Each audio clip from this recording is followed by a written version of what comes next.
Bonjour, c'est Priscilla, bienvenue par ici. Là, je vous propose de peindre un petit marque-page sur le thème du soleil couchant. Voici le matériel, je vous montre rapidement, hein. Donc du papier, je suis sur du papier coton, je vous mettrai toutes les références en barre de description.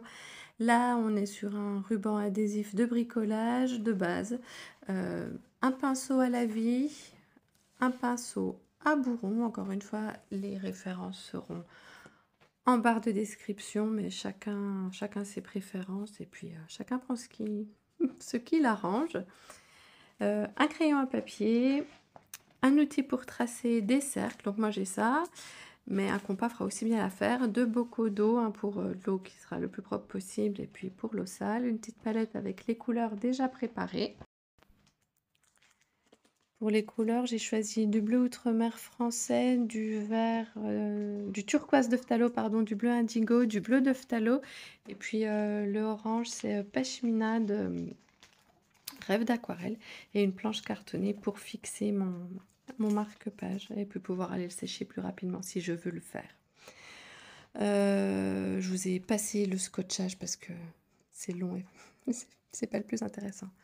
Je prends mon pinceau à laver bien mouillé et je fais un bordeaux. Donc toujours dans l'idée d'avoir un fondu qui va vers le blanc. Je viens avec le bleu de phthalo faire le ciel. Donc voilà. Je rajoute de l'eau, je rajoute des pigments. On peut aussi faire quelque chose de lisse.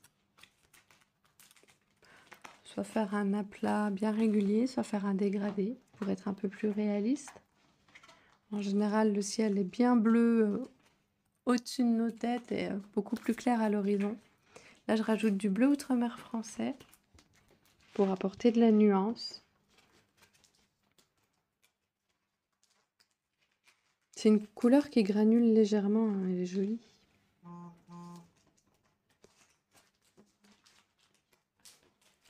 Là, je viens lever des blancs pour créer des traînées nuageuses. Donc, on va y revenir à plusieurs reprises parce que comme on est bien dans le mouillé, les pigments reviennent facilement de là où on les a chassés.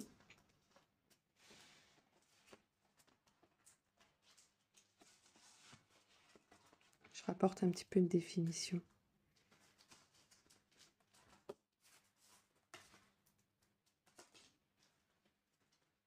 Encore une fois, voilà, c'est vrai que je vous laisse absolument tout et en temps réel parce que pour que vous voyez exactement comment on peut faire. Là, je viens légèrement sécher mon bordeaux pour que la nuance se fasse tranquillement. J'ai bien séché mon pinceau à la vie parce que là, on va venir faire l'eau. Je vais prendre des pigments. Je vais mélanger le bleu outre-mer français avec le vert turquoise. Si ça peut nous faire penser un peu au tropique, c'est pas mal. Mais au final, je vais partir sur quelque chose de plus sombre que ça. Et donc avec un pinceau légèrement humide et un geste vif. Et bref, on vient tracer des lignes d'eau où on laisse les traînées blanches. C'est pas vraiment le mot, là je l'ai pas, pour figurer la lumière sur l'eau. On pourrait aussi faire des vagues comme ça. Mais là, ce sera plutôt la lumière. Là, je viens rajouter de l'indigo.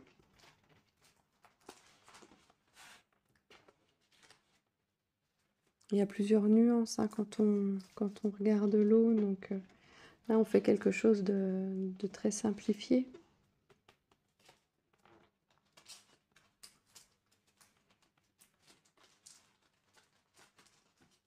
Donc je rajoute tantôt de l'indigo, tantôt du bleu outre-mer.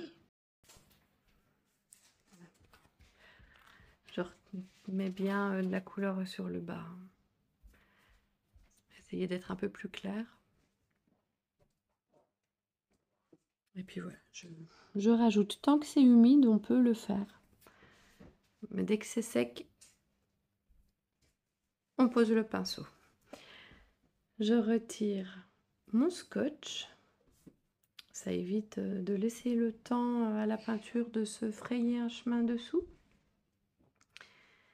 Et puis je vais venir essuyer les bords du scotch pour éviter que la peinture qui est dessus revienne sur l'aquarelle qu'on vient de poser sur le papier et éviter des auréoles dont on n'aurait pas voulu. Donc on essuie le pinceau sur son chiffon et puis on revient autant de fois que nécessaire. Bon, bien sûr, je vous ai pas parlé du chiffon dans le matériel, mais c'est un indispensable, hein.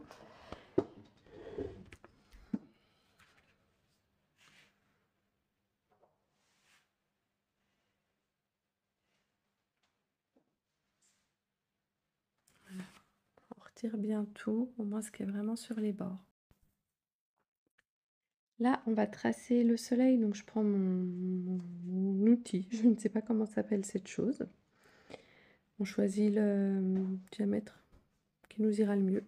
Moi, j'ai décidé de le placer là, c'est pour ça que j'ai fait les traînées blanches qui iront bien en regard du soleil. Alors, je l'ai tracé un peu trop fort, il va falloir que je vienne l'estomper. Donc pour ça, je vais prendre la gomme mie-de-pain. Elle est bien cette gomme parce qu'elle est très douce et puis elle efface pas vraiment. Mais ça estompe très bien et c'est parfait pour garder la trace de ce qu'on veut peindre après. Ça permet de garder un bon guide sans que les traces de crayon se voient sous l'aquarelle qui reste quand même très transparente. Là, je viens prendre mon pinceau rond. Je prends en taille 4, ça me semble être une taille correcte. Mais si vous n'avez pas du 4, ça ira très bien avec une autre taille. Et puis je viens prendre ma couleur orangée. Avant, je vais mettre de l'eau. Donc je trace tout mon cercle, je le remplis d'eau, pardon.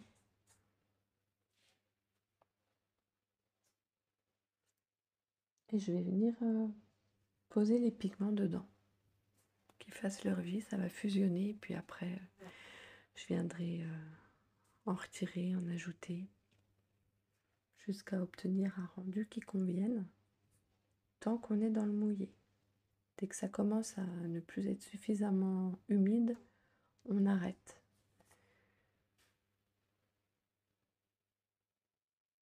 Et pour savoir si on est suffisamment mouillé, suffisamment dans l'humide, et on se penche, vraiment on met nos yeux presque sur la feuille, et on doit voir que c'est bien brillant. Faut pas qu'il y ait une flaque d'eau non plus, hein, sinon on contrôle absolument rien. Et puis les pigments vont souvent se mettre dans le bord des flaques et en séchant, ça fait des bords, des démarcations. Alors encore une fois, si c'est ce qu'on cherche, c'est parfait, mais si c'est pas ce qu'on veut, il faut faire attention à ne pas être trop dans l'humide, dans le mouillé, on n'est plus dans l'humide, pour pas que ça se produise. Donc là, je viens remettre du pigment parce que cette couleur, elle est superbe. Et je trouve que plus on est saturé, plus elle révèle ses secrets. Donc je suis venue en rajouter pas mal.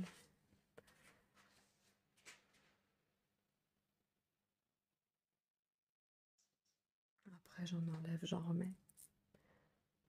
Jusqu'à ce que notre soleil ait une tête qui nous plaise. Moi, mon astre de référence, c'est la lune. Alors voilà, il va ressembler un peu plus à une lune orangée qu'à un soleil. Mais ça me va très bien, parce que c'était ce dont j'avais envie.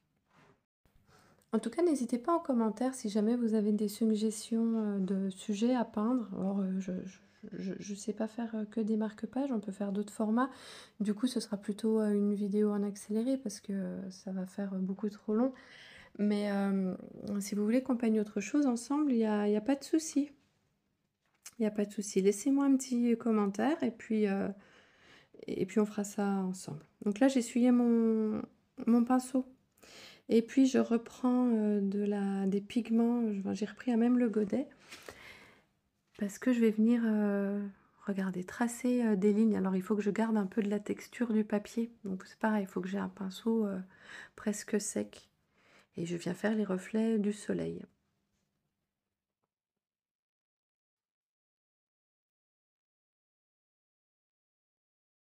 Voilà. Alors, faut pas trop en mettre.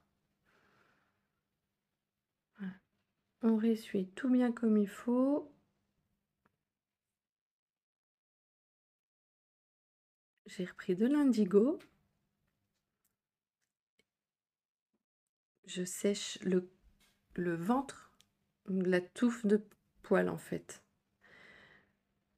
J'essuie pas la pointe, parce que si j'essuie la pointe, je retire mes pigments. Et je veux garder mes pigments sur la pointe et avoir un pinceau bien sec.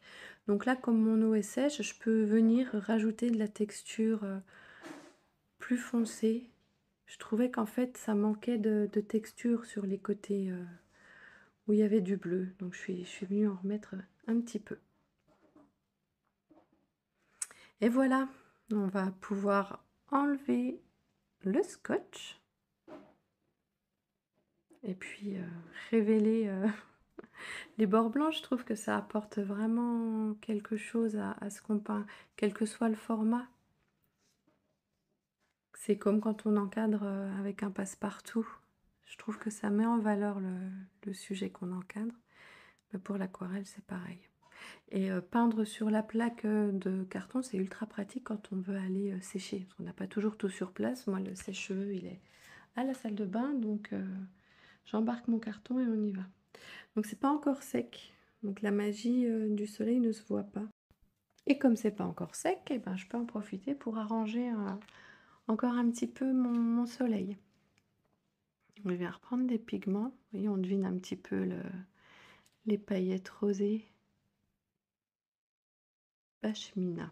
Je n'étais pas sûre de l'avoir bien dit tout à l'heure, mais c'était bien ça.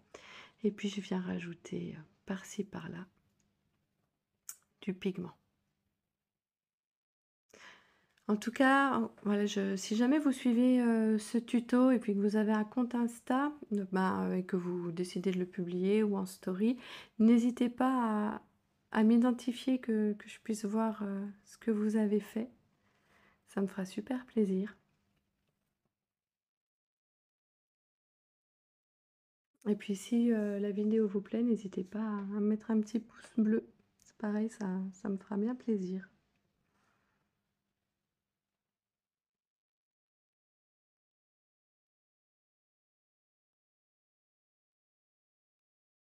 Alors tout ça, c'est du superflu hein, de revenir. C'est parce que moi, j'aime que ce soit bien texturé. Si vous avez envie d'un soleil bien uni, bien lisse, ce sera tout aussi chouette. On signe notre œuvre, après tout. Hein. Et voilà, c'est fini. Voilà le résultat sec. Alors c'est très discret, hein, c'est vraiment pour le plaisir de celui qui ouvrira le livre et qu'aura le marque-page entre les mains. Merci beaucoup de m'avoir suivi et puis je vous dis à bientôt pour une prochaine vidéo. Ciao!